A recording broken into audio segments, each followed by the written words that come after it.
그리고 이제 이번 사실 선거에 저 여야 당대표의 이제 당권이 또 달려 있잖아요.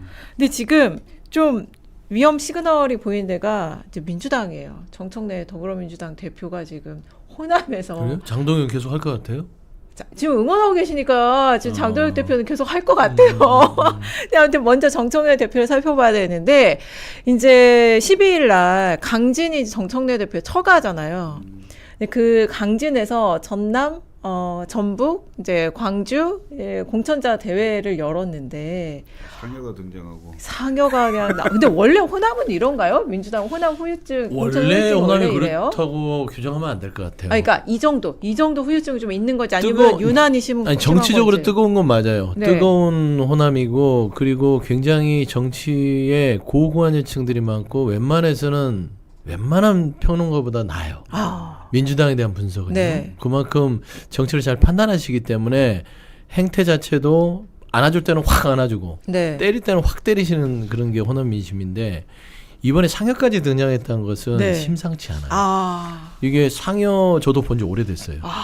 예전에 한 30-40년 전 뭐 그때쯤의 퍼포먼스인데 그때는 막 뱀도 풀고 막 뭐 그러니까요. 그랬죠? 근데 그 퍼포먼스의 준하는 저도 기사로 봤습니다. 상여 퍼포먼스를 제가 보면서 호남 현장에 민심이 있었어요. 아 진짜요? 뱀 호남- 풀었을 때요? 그 얘기 좀 이따 해주세요. 오, 역사의 산 나 얘기 좀 증인이세요. 하고, 얘기 좀 하라고 하라 그래. 뱀만- 뱀 좋아하구나. 뱀 좀 사다 줘요. 그러니까 하여튼 그 상여가 나온다는 거, 그 다음에 거기에서 그 구체적으로 정청래 대표에서 비토하는 모임들이 생겨난다는 거, 그게 전북하고 전남 네. 둘 다 생겼어요. 네. 그게 저는 사실상 이번 공천에서의 잡음 없는 공천이라고 자신하고 다니시지만 현상 자체는 그건 아니란 측면에서 뭐 사실상 뭐 빨간불은 아니어도 그 주황색 불은 들어온 게 아닌가 싶습니다. 네, 이거 전당대회 때 어떤 변수가 될지 모른다. 뱀 얘기해 주세요. 뱀. 저는 뱀 이상의 효과입니까? 지금 상여 등장한 건? 굉장히 위험한 신호죠. 왜냐하면 이게 지금 정청래 대표가 그 공천을 함에 있어서 상당히 8월 전당대회를 겨냥한 공천을 한 게 아니냐라는 의심을 받고 있어요. 그러니까 특히 전라북도 지사 선거 같은 경우는 김관영 지사도 잘못하고 문제가 있죠. 근데 공천을 받은 이원택 후보도 거의 비슷한 경우예요. 그럼 날릴 거면 둘 다 날리고, 예? 아닐 거면 둘 다 경선을 시켜주든가. 네. 그러니까 이른바 공정성의 문제인 거야. 네. 그럼 결국은 현직 지사였고, 네. 그다음에 재선 의원도 했고, 네. 김관영 지사의 입장에서는 억울하다는 거 아닙니까? 그러면 평판이 괜찮았어요. 김관영 지사에 대한 평판이. 그리고 전라북도에서 나이가 상대적으로 좀 이렇게 많지 않은 상태인데 그래도 큰 꿈을 꿀 수 있는 사람 중에 하나로 키워볼 수 있는 사람으로 생각하는 경향이 상당히 있어요. 네. 근데 이원택 후보가 갑자기 공천을 받았잖아요. 네. 그러니까 이게 그럼 결국은 호남에서의 무소속하기라는 것은 네. 하나마나한 거예요. 거의 대부분 안 돼요. 네. 지금까지 단체장, 저희 광역단체장은 된 적이 없어요. 뭐, 군수, 뭐, 시장은 무소속 후보가 덜어 된 적이 있지만, 지사는 된 적이 없죠. 없고, 이제, 물론 민주당의 그 텃밭이라고 하지만, 과거 열린우당 때 꼬마 민주당이 얻은 적도 있고, 그 다음에 총선 때 국민의당이 휩쓴 적도 있고, 호남이 매섭습니다. 매섭습니다. 그래서 저는 이번 전라북도 선거가 정청래 대표의 8월 전당대회에 아마 큰 위협적인 상황이 되지 않을까. 그럴 것 같아요. 이런 생각이 들어요. 사실 제가 전북의 딸이거든요. 그렇습니까? 고향이 전북인데 그러세요? 집에도 부모님 계시고 예. 뭐 이모들 계시고 외삼촌 막 근데 이게 전북지사 선거로 이렇게 시끄러웠던 적이 없어요. 없죠, 당연히. 그리고 정치 문제로 이렇게 가족이 갈라진 적이 없어요. 근데 지금 지지하는 후보가 갈렸어요. 그리고 김관영 지사가 선거운동을 어떻게 하냐면 김관영 무소속 후보가 선거운동을 어떻게 하냐면 이 반정청래 정서를 탁 파고들고 있는 거예요. 그래서 화면 잠깐 보여주시면 지금 이 경선 공천 결과는 이 전북 도민 이게 나오는 거예요. 정청래를 영구 제명한다. 출입금지 이게 그러니까 이 윤리감찰단이 이거 편파적으로 감찰을 했다. 이런 거예요. 이런 생각을 갖고 있는 이제 도민들 당원들이 있고 그 정서를 김관영 이 무소속 후보가 딱 파고들고 공략하고 있는 거죠. 그러니까 제가 보기에는 김관영 무소속 후보, 이게 도민 후보라고 명칭을 하셨던데 네. 이 김관영 지사가 네. 사실상 정청래 대표하고 싸우는 거예요. 네, 지금 자기는 그렇게 민주당으로 전략을 돌아가겠다. 짰어요. 네. 그러나 정청래 대표가 있는 민주당은 안 간다. 네. 예? 이렇게 얘기를 하고 있거든요. 네. 그래서 전라북도 지사 선거가 상당히 관심을 많이 가질 수밖에 없는 그런 구도가 됐다. 네. 그러니까 서울, 대구, 부산 탈환을 해도 이거 만약에 전북지사 내주면 어떻게 되는 겁니까? 그러니까 이제 김관영 전 지사가 5월에 한을 품었네요. 네. 지금 5, 무섭게 6월에 하고 한을 있더라고요. 품으면 이게 무서워요. 근데 이게 사실상 본인의 선거와 무관하게 말씀한 대로 정청래 대표의 다음 당대표 선거를 겨냥한 보석이다. 내가 안 되더라도 내 눈에 흙이 들어가기 전까지는 정청래 대표가 연임하는 건 못 보겠다. 아마 저는 그런 걸로 읽혀요. 그렇지 않습니까? 네. 그 다음에 전북도 물론 민주당세가 세지만 중도 민심이 있습니다. 네. 중도 민심은 뭘 가장 중요하게 생각하냐면 네. 공정과 기준이에요. 일관된 기준. 음. 그게 과연 김관영에게 그대로 적용됐냐라는 질문을 던지고 있는 겁니다. 네. 그러니까 이게 저하고 좀 연관에 대해서 설명이 좀 그렇지만 네. 예를 들면 좀 김관영 설명 편하게 하세요. 그러니까 김관영 전 지사 같은 경우는 이제 대리비에 대한 부분들이 영상이 나오면서 이게 해명할 시간도 없이 일주일 만에 바로 제명이 됐단 말이에요. 네. 근데 그 자체에 있어서 김관영 지사가 굉장히 억울하고 생각하는 것이에요. 그래도 인정하고 이제 그 무소속으로 나가겠다고 고민했던 건데 서울 지역을 보면은 강북이라든지 종로 지역은 특히 종로 같은 경우는 그 권리당원에게 20만 원을 돈을 지어주면서 주머니에 넣으라는 영상이 나왔음에도 불구하고 통화 녹음도 유종천 유천정 후보, 후보가 그게 후보 그랬어요? CCTV와 그 다음에 통화 녹음을 통해서 이미 다 확인이 됐음에도 불구하고 돈 주는 장면이 없기 때문에 다툴 여지가 있다라고 그거를 기각시키고 후보를 시켜줘요.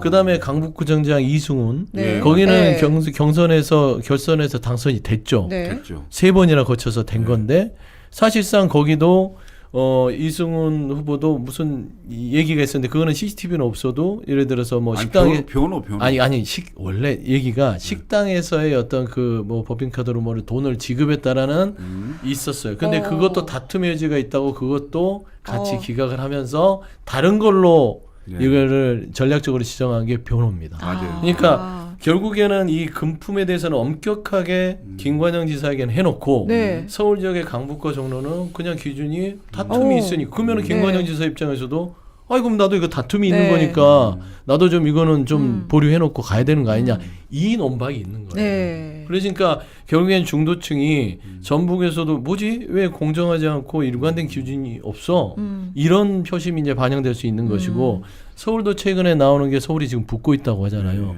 자세히 제가 뜯어보니까 중도층이 움직였어요. 아. 한 5에서 6%가 오세훈 시장한테 갑니다. 정훈 후보는 그동안의 중도층이 지지하는 게 흔들리지 않아요. 근데 중도층에서 모르문다층의 중도층이 오세훈 후보한테 지금 표를 주기 시작했어요. 네. 뭘까요? 25개 구로 구성된 서울시에서 지금 2개 구에서의 공천 잡음이 있다. 2개 구면 5% 나올 수 있는 수치다. 아, 그러니까요. 네, 이런 것들이 이제 복합적으로 작용이 된 것들이 원래 잔매에 멍들면 네. 오래 가요. 가랑비에 어쩌죠. 그리고 이게 이런 정도가, 그러니까 사실 이제 공천 후유증이 있을 수 있는데 이 정도면 좀 이제 이거 심각한 수준이다 이렇게 보시는 거예요? 아니 이게 이제 신호가 오기 시작했다는 거죠. 특히 이제 호남 얘기가 나와서 그러는 건데 호남 민심이 한번 돌아서기 시작하면요, 그거 한 몇 년 가요. 네, 우리 뭘로 보는 거야 이런 게. 근데 정청래 대표가 호남에 공을 많이 들여놨어요. 지난번 대선 때도 호남에 내려가서 본인이 호남 그 어떤 그 선대위원장 하겠다 해서 네. 거기에서 하면서 호남 민심 많이 얻어놨고. 강진의 사이, 전남의 사이 막. 이게 그러잖아요. 인기가 네. 좋았어요. 네, 네. 근데 이번에 한 번에 그런 이 민심을 호남 민심을 잃어버린 상황이 돼버려서 그러면은 당 대표를 연임할 생각이 있을 건데 과연 호남 민심의 뒷받침 없이 과연 가능할 네. 것인가? 지금 전북 지역 언론들까지 나서가지고 그 이원택 후보의 그 정책 간담회라고 이제 명명된 그 자리에 있었던 막 사람들 증언 막 유튜브로 막 보내고 있고 언론들까지 나서 난리가 났더라고요. 지금 어쨌든 수사 진행 중인 거잖아요. 근데 그런 막 그 자리에 이제 있었던 참석자들 막 증언 내보내고 그러니까 이런 것들이 이제 이번 선거에 어떤 영향을 줄지 이거 끝까지 진짜 전북지사 선거도 봐야 되겠다. 근데 만약에 이거 전북지사를 무소속 후보에게 내주는 것은 타격이 진짜 그거는 큰일이야. 국민의힘이 대구를 내주는 거하고 네, 똑같은 거예요. 그러니까요. 심각하죠. 네. 심각한 문제고 제가 봤을 때는 정청래 대표의 정치적으로 내상이 굉장히 클 거다라는 거고 지금 그러니까 정청래 대표가 지금 뭐 최근에 네. 그 전국적으로 다닌 횟수가 40회를 넘는다고 해요. 현장 활동한 게 뭐 부지런히 체험 삶의 현장을 네. 다니는 건지 뭐 모르겠지만 배도 타고 뭐 예. 고구마 순도 뭐 근데 뽑고 그 심고 이제 네. 한참 인기가 있을 때는 괜찮았어요. 네. 괜찮았는데 최근에 제가 봤을 때는 뭐 보통 이제 보수 결집이라고 얘기하는데 두 가지 정도의 원인이 있는 것 같아요. 하나는 조작기소 특검이 좀 후폭풍이 센 것 같고요. 그다음에 또 하나는 민주당의 오만이에요. 그것 중에 하나가 전재수 같은 경우에 까르띠에 시계 받았다. 현금도 2천만 원 줬다. 이게 다 확인이 됐는데 공소시효가 도과돼서 결국은 혐의 없다. 이렇게 해서 경찰이 이런 걸 해주잖아요. 그다음에 기강이 해이된 것 같아. 내가 보니까 민주당이 아예 다 이겼다고 생각하고 기강이 해이됐기 때문에 오빠라는 얘기도 나오고 이런 거예요. 그러니까 네. 이런 여러 가지 악재들이 네. 결국은 계엄을 통해서 대통령이 파면된 전 정권을 내란 프레임에 싸서 지방선거까지 하려고 했어요. 네. 그래서 사실은 세 개의 특검과 그다음에 종합특검과 뭐 다시 뭐 조작기소 특검까지 해서 특검 전국으로 쫙 몰고 왔는데 국민들이 알거든요. 윤석열 전 대통령 지금 1심에서 무기징역 받았어요. 그래 내란 잘못된 거 알고 재판 다 하고 있어. 정치적으로 그만 울겨 먹어. 재탕, 삼탕, 사탕. 이제 맛없어 곰탕. 그거 그만해. 이런 상황이 됐다는 거죠. 그래서 그러니까 이 내란 얘기를 지금도 할 수 있게 만든 건 또 장도연 대표의 물론 그런 건 있죠. 있긴 장동의 공이 한데, 크죠. 있긴 한데 결국은 민주당이 쉽게 갈 수 있는 선거를 완전히 어렵게 만들고 있다 스스로. 그러니까 짧게 이제 정청래 대표가 이렇게 만들었다 이런 주장이신 거죠. 전재수 후보 얘기가 나와서 그런데 네. 까르띠에와 2천만 원 받았다라는 증거가 나온 건 아니에요. 사실상 그거는 전재수 후보도 그러지만 까르띠에 받은 적이 없고 2천만 원을 전달 받은 적이 없어요. 그게 이제 수사가 되기 전에 이게 수사의 이 기한이 도래해서 그 받았다는 증거가 나온 건 아니다라는 거 다시 한번 말씀드리고 두 번째 예를 들면 내란 척결의 비밀이 준 거 말씀한 대로 장동혁 대표인데 박형준 부산시장 개소식이랑 박민식 후보 개소식 보세요. 거기에 장동혁, 네. 조배수 또 누구 있어요? 나경원 뭐 이런 분들 몇몇이 송원석까지 누군지 아세요? 이분들이? 윤석열 체포 저지조로 47명 네. 그대로 거기 가 있는 거예요. 네. 그리고 탄핵을 반대하는 윤어겐 세력이 있는데 당연히 그 빌미를 장동혁 대표가 만들어 주니까 정철 대표는 쉽게 가는 거죠. 그나마 민주당은 좋겠어. 그래서 응원하시는 그나마 장동혁 대표가 있어서 이 지방선거의 이 핵심 키워드다. 그래서 희망이 그래서 보인다. 그분한테 고마워해도 되니까 좀 진짜 제정신으로 돌았습니다.